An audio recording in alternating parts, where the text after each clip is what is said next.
Now let's read Thomas Save Christmas.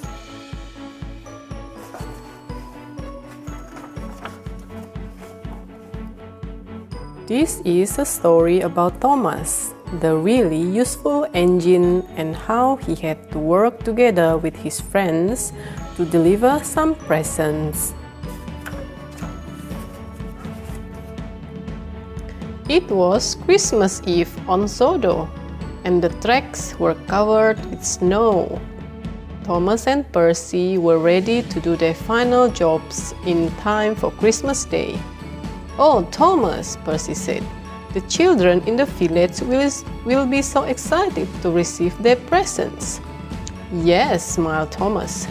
"We must finish clearing the snow off the track so Henry's delivery don't get delayed."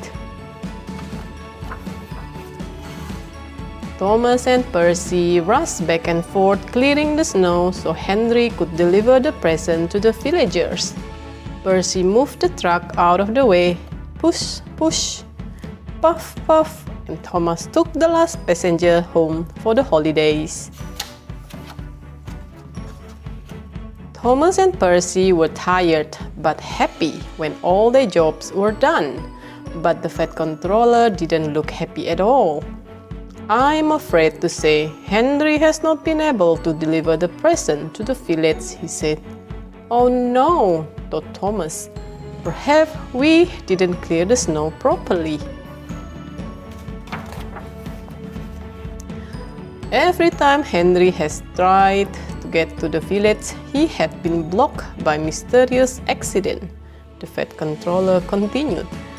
Henry had set off that morning with his trucks laden with presents, but soon found his way was blocked. Something had caused James to wobble, and his cargo of logs had rolled across the track.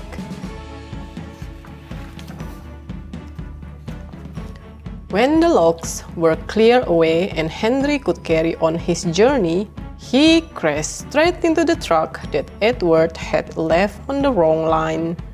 Henry had to return to the steamwork to be repaired. "This is terrible. Who is going to deliver the presents now?"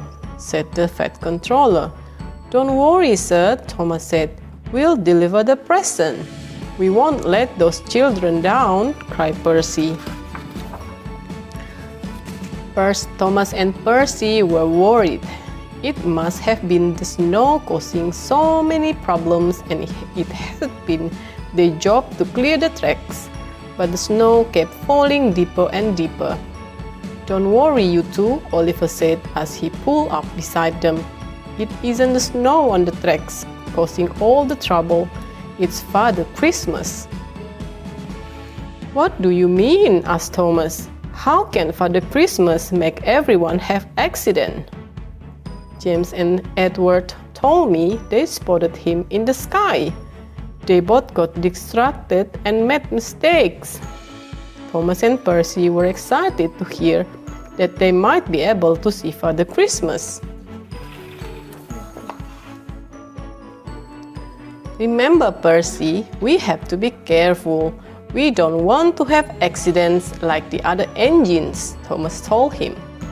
The pair rolled slowly through Sodo, working again to clear the snow.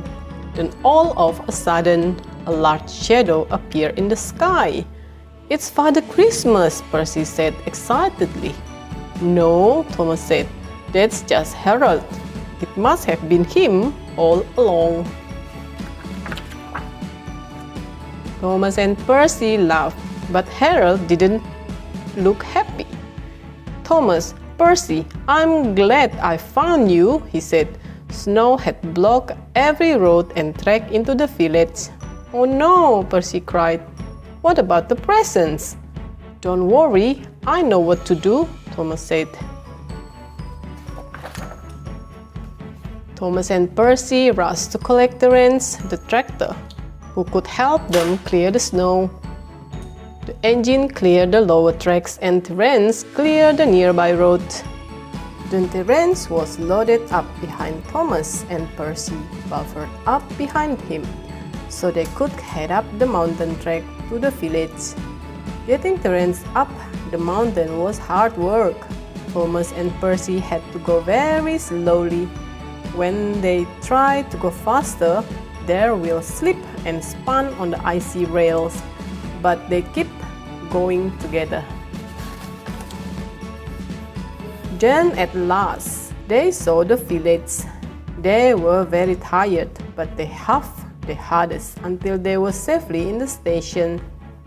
Terence then whizzed around the village road, clearing away the last of the snow. Just then Percy heard a buzzing noise in the sky.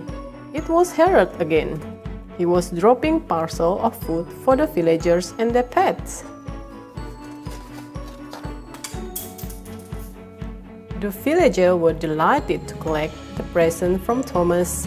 Hooray for Thomas! Percy and Terence, they cheered. Later, as Thomas headed back to Titmouse Shed, he was pleased that Christmas had been saved. He peeped goodnight to Harold, chuckling about how he had been mistaken for Father Christmas. But wait, he thought, if Harold's here, what's that in the sky? He smiled as he wondered if he had got to see Father Christmas after all. Now that's the end.